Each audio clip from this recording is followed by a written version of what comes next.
નમસ્કાર મિત્રો, મારી યુટ્યુબ ચેનલ સંજય પટેલમાં આપનું હાર્દિક સ્વાગત છે। બાળ મિત્રો, આજે આપણે ધોરણ 9 વિષય છે ગુજરાતી, તેનો પાઠ 7। પાઠનું નામ છે કામ કરે ઈ જીતે। તેની સ્વઅધ્યયન પોથીનું સંપૂર્ણ સોલ્યુશન આજે આપણે આ વિડીયોની અંદર જોવાના છીએ। પરંતુ તે પહેલાં જે મિત્રો અમારી ચેનલમાં નવા છે, જેમણે હજુ સુધી અમારી ચેનલને સબસ્ક્રાઇબ નથી કરી, તે અમારી ચેનલ જરૂર સબસ્ક્રાઇબ કરે, વિડીયો લાઇક કરે, શેર કરે અને બેલ નોટિફિકેશન આઇકોન ઓન કરે, જેથી અમારા દરેક નવા વિડીયોની નોટિફિકેશન તમારા મોબાઈલની સ્ક્રીન પર મળી શકે। ચાલો શરૂ કરીએ। પાઠ 7 કામ કરે એ જીતે। તેમાં સૌપ્રથમ સર્જક એટલે કે કૃતિ પરિચય આપેલો છે, એટલે કે આ કવિ નાથાલાલ દવે એના દ્વારા લખાયેલું છે। પરીક્ષાની અંદર આમાંથી પણ કેટલાક પ્રશ્નો પૂછાય છે કે કવિનો જન્મ ક્યાં થયો હતો, એના કવિનું નામ શું છે। આ દરેક માહિતી અહીંયા આપેલી છે, તે તમારે એકવાર વાંચી જવાની છે। વિભાગ બી પદ્ય વિભાગ છે, તેમાં જોડકા જોડવાના છે। પહેલું છે દેશ શું માગે છે, તેમાં અ બ ક માંથી સહિયારી મહેનત ઓપ્શન ક આવશે। બીજું છે કામ કરે એ જીતે, જેનો પ્રકાર ગીત છે। ખાલી જગ્યા પૂર્ણ કરવાની છે। ત્રીજી ખાલી જગ્યામાં પરિશ્રમ આવશે, ચોથી ખાલી જગ્યામાં મહેનતના ગીતો, પાંચમી ખાલી જગ્યામાં મહેનત, છઠ્ઠી ખાલી જગ્યામાં સોહામણી, સાતમી ખાલી જગ્યામાં બાવડા અને આઠમી ખાલી જગ્યામાં જય જયકાર। મિત્રો, આ દરેક વિડીયોનું પીડીએફ સ્વરૂપે સોલ્યુશન મેળવવા માટે તમારા મોબાઈલના પ્લે સ્ટોરમાં વિશ્વગુરુ સર્ચ કરી એપ્લિકેશન ઇન્સ્ટોલ કરી શકશો। તદ્દન ફ્રી એપ્લિકેશન છે, કોઈપણ પ્રકારનો ચાર્જ તમારી પાસેથી લેવામાં આવતો નથી। શરૂઆતની સ્ક્રીન આવી જોવા મળશે, તેમાં સ્વઅધ્યયન પોથી પર ક્લિક કરી ધોરણ પસંદ કરી વિષય ગુજરાતી પર ક્લિક કરતા વિડીયોના ઓપ્શન પરથી તમે વિડીયો જોઈ શકશો અને પીડીએફના ઓપ્શન પરથી તમે પીડીએફ સ્વરૂપે સોલ્યુશન મેળવી શકશો। ખૂબ જ સારી એપ છે, એકવાર જરૂર ડાઉનલોડ કરીને જોજો। આગળ વધીએ। તેમાં ક છે એક વાક્યમાં ઉત્તર લખો। તેમાં 9મો પ્રશ્ન છે આપણો મલક આપણે કેવી રીતે બદલીશું? તો મહેનત અને પરિશ્રમથી આપણો મલક આપણે બદલી શકીશું। 10મો પ્રશ્ન છે કામ કરે એ જીતે કાવ્યના કવિના જીવનની એક ખૂબી જણાવો। તો કવિ નાથાલાલ દવે સમાજસેવી અને મહેનતુ હતા। 11મો પ્રશ્ન કવિ શ્રી નાથાલાલ દવેના કાવ્યોની શી વિશેષતા છે? તો તેમના કાવ્યોમાં મહેનત, રાષ્ટ્રપ્રેમ અને જીવન પ્રેરણા જોવા મળે છે। 12મો પ્રશ્ન છે આજે દેશ કેવી રીતે મહેનત માગે છે? તો આજે દેશ સહિયારી મહેનત માગે છે, એટલે કે બધા સાથે મળી અને તે મહેનત કરે એવું આપણો દેશ ઈચ્છે છે। 13મું છે કવિ મહેનત સાથે કોની વાત કરે છે? તો કવિ મહેનત સાથે હૈયાનું ખમીર માગવાની વાત કરે છે। પ્રશ્નના 3-4 વાક્યમાં ઉત્તર લખવાના છે। 14મો પ્રશ્ન છે કામ કરે એ જીતે કાવ્યમાં કવિ ખેડૂત અને શ્રમજીવીની વાત કઈ રીતે સમજાવે છે? તો કામ કરે એ જીતે કાવ્યમાં કવિ નાથાલાલ દવે ખેડૂત અને શ્રમજીવીને મહેનતનું સાચું પ્રતીક ગણાવે છે। તેઓ કહે છે કે ખેડૂત પોતાના બાવડાના જોડે ખેતર ખેડીને અનાજ પકવે છે, એટલે કે મહેનત કરીને ખેતર ખેડે છે અને સીમને સોહામણી બનાવે છે। તેવી જ રીતે શ્રમજીવી માણસ પણ પરસેવો પાડીને કારખાના, ઉદ્યોગો અને દેશના વિકાસમાં પોતાનો ફાળો આપે છે। આ બંને વર્ગના લોકોની મહેનતથી જ દેશ અને દુનિયાનું નિર્માણ થાય છે અને તેમનું કાર્ય જ સાચી જીત છે। 15મો પ્રશ્ન છે તમે ઘરકામમાં માતા પિતાને કેવી રીતે મદદરૂપ થાવ છો? આ તમારે જાતે લખવાનો છે, પરંતુ અહીંયા નમૂના રૂપ મેં એક જવાબ આપેલો છે। તમે જે રીતે મદદરૂપ થતા હોય તે રીતે તમારે લખવાનું છે। તમે ધારો કે માની લો કે સફાઈ કામ કરવાની અંદર મદદ કરો છો, બહારની અમુક વસ્તુ લાવવાની હોય તે પણ લેવા માટે જાઓ છો, એ બધું જ તમે અહીંયા લખી શકશો। ઈ છે 8 લટ, આ 7-8 લીટીમાં મુદ્દાસર ઉત્તર લખવાના છે, થોડો મોટો જવાબ આનો આવી શકે છે। 16મો છે કામ કરે એ જીતે કાવ્યમાં વ્યક્ત મહેનતનું મહત્વ તમારા શબ્દોમાં વર્ણવો, એટલે તમારી જાતે આ લખવાનું છે, પરંતુ અહીંયા નમૂના રૂપ હું તેનો જવાબ આપું છું। તો કવિએ મહેનતનું મહત્વ સમજાવ્યું છે। ભારત વિશાળ દેશ છે, તેનો વિકાસ કરવો હોય તો સાથે મળીને મહેનત કરવી પડે। ભારત એક કૃષિ પ્રધાન દેશ છે, આથી સૌપ્રથમ ખેતર ખેડીને સીમને સોહામણી કરવાની વાત અહીંયા કરવામાં આવી છે।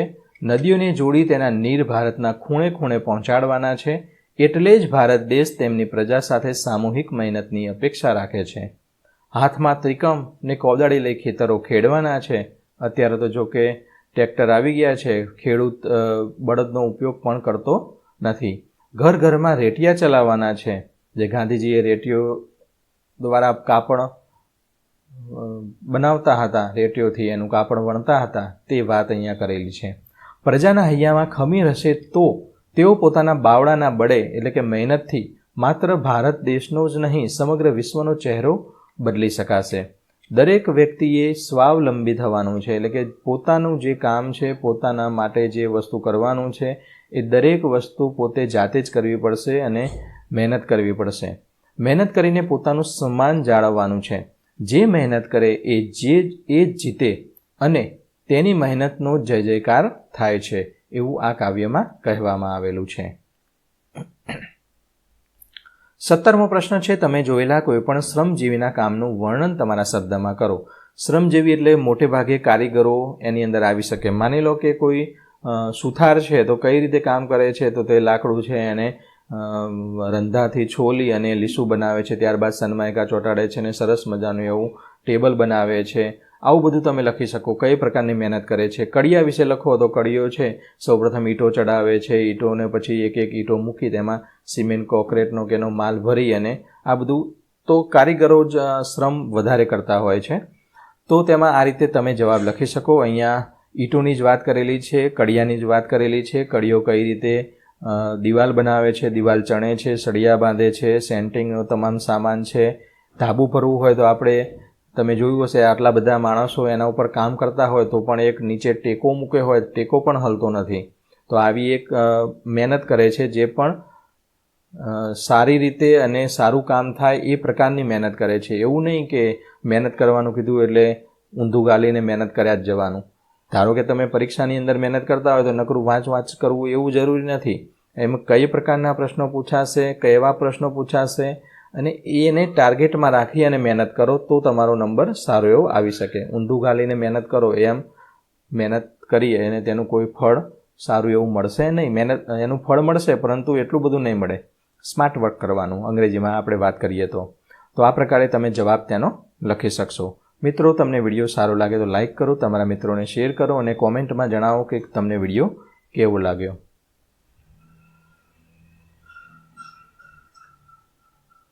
વિભાગ સી વ્યાકરણ વિભાગ છે. શબ્દોની સાચી જોડણી શોધીને લખવાની છે.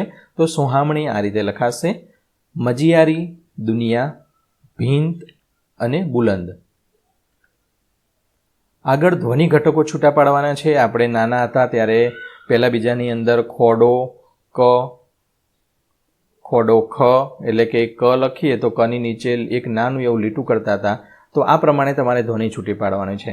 માની લો કે એવું સમજીએ આપણે કે ક તો કની પાછળ અ બોલાય છે, તો ક ખોડો કરીને પાછળ અ લખવાનો હોય. અહીંયા બુલંદ આપેલું છે તો બુલંદની અંદર બ વત્તા ઉ થાય છે. અથવા તમે એવું પણ લખી શકો, બ ખોડો કરી શકો, અ કરી શકો અને ઉ પણ કરી શકો. ઓકે, તો આ પ્રમાણે તમારે ધ્વનિ છૂટી પાડવાની છે.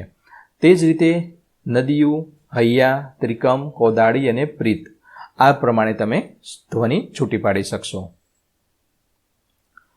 મિત્રો, આ દરેક વિડીયોનું PDF સ્વરૂપે સોલ્યુશન મેળવવા તમારા મોબાઈલના પ્લે સ્ટોરમાં વિશ્વગુરુ એપ્લિકેશન ઇન્સ્ટોલ કરો. તેની અંદર PDF તમને મળી રહેશે. સંજ્ઞાના પ્રકાર જણાવવાના છે. નિર એ દ્રવ્યવાચક છે, દેશ જાતિવાચક છે. વિશેષણનો પ્રકાર તો આ એ દર્શકવાચક છે, આપણો સાર્વનામિક વિશેષણ છે અને બુલંદ એ ગુણવાચક વિશેષણ છે. કયું જોડકું સમાનાર્થી છે, એટલે કે એવું કયું 3 જોડકા આપેલા છે એમાંનાથી સાચો સમાનાર્થી શબ્દ હોય એ તમારે લખવાનો છે. તો સૂર, સૂરની અંદર દીર્ઘ સૂર એટલે અવાજ થશે.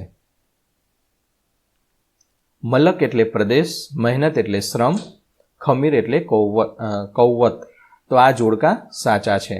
શબ્દ સમૂહ માટે એક શબ્દ: ખેતર કે ગામની હદ, તેને સીમ કહેવાય છે.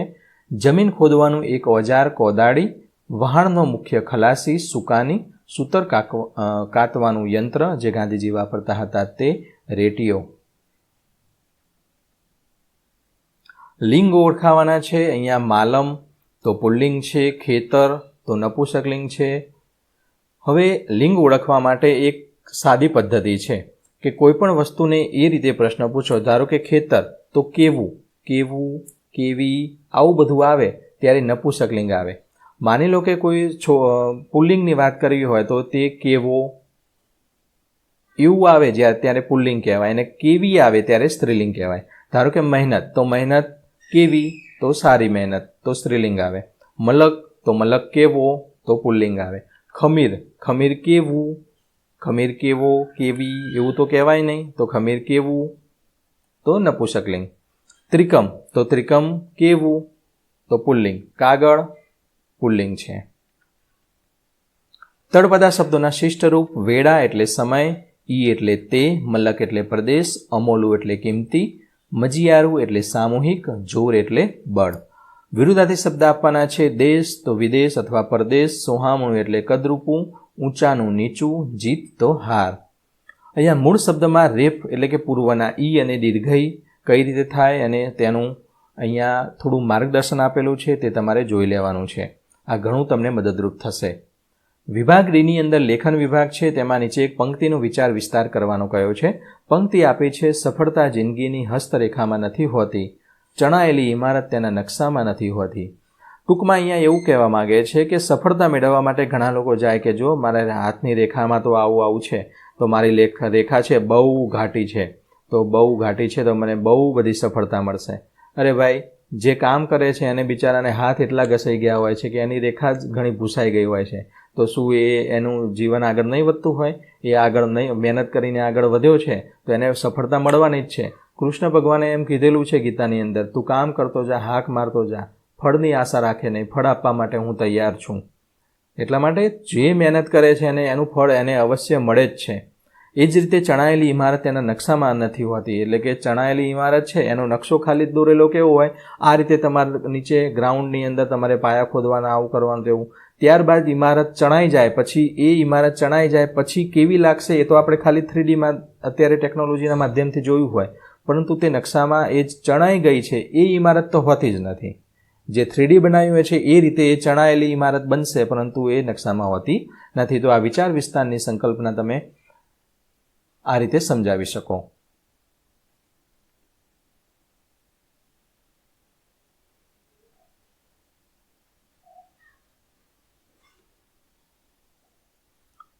દોઢસો શબ્દોમાં નિબંધ લખવાનો છે. નિબંધ છે એક શ્રમજીવીની આત્મકથા, એટલે કે એક શ્રમજીવી છે એ પોતાનું જીવન કઈ રીતે ગાળે છે, કેવી રીતે મહેનત કરે છે, મહેનત કરી પોતાના ગુજરાન ચલાવવા, પોતાના પરિવારનું ગુજરાન ચલાવવા માટે કયા પ્રકારની મહેનત કરે છે, એ બધું જ આ શ્રમજીવીની આત્મકથાની અંદર લખવાનું છે. એમાં કેટલાક મુદ્દા આપેલા છે. આ જેટલા મુદ્દા આપેલા છે એ દરેક મુદ્દાના પેરેગ્રાફ પાડી અને મુદ્દા ઉપર તમારે લખવાનું છે. જ્યારે પરીક્ષાની અંદર આવો નિબંધ પૂછાય ત્યારે જેટલા મુદ્દા આપેલા હોય એટલા મુદ્દાના પેરેગ્રાફ કરવાના, અને છેલ્લે ઉપસંહારનો અલગ માર્ક્સ હોય છે, માટે ઉપસંહાર પણ તમારે લખવાનો છે. તો આ પ્રમાણે તમે શ્રમજીવીની આત્મકથા લખી શકશો. કોઈ પણ આત્મકથા લખો ત્યારે એ હું એવો શબ્દ વાપરવાનો કે હું શ્રમજીવી છું.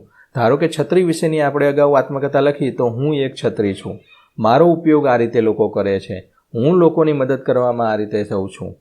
આ રીતે તમે આપણે શ્રમજીવી છીએ, આપણે જ છત્રી છીએ, આપણે જ સાયકલ છીએ, આવું સમજી અને તમારે લખવાનું છે.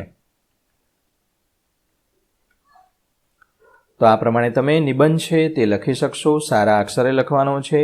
જો વચ્ચે કોઈ પંક્તિ લખતા હોય અથવા કોઈ તેનું કોટેશન લખતા હોય તો તેને અલગ સેન્ટરમાં લખવાનું છે, અથવા તો પેરેગ્રાફની વચ્ચે આવતું હોય તો તેને કાળી બોલપેનથી એટલે કે બ્લેક બોલપેનથી લખી તેને ઇન્વર્ટેડ કોમા એટલે કે અવતરણ ચિહ્નમાં પણ તમે બતાવી શકશો, અથવા તેની નીચે અંડરલાઇન પણ કરી શકશો. તો મિત્રો, આશા રાખું કે વિડીયો સારો તમને સારી રીતે તેનું સોલ્યુશન સમજાઈ ગયું હશે. તમે કોમેન્ટમાં અમને જરૂર જણાવજો, લાઇક કરજો, અને વિડીયો અંત સુધી જોવા બદલ આપનો ખૂબ ખૂબ આભાર. ફરી મળીશું નવા વિડીયોની અંદર. ત્યાં સુધી આવજો.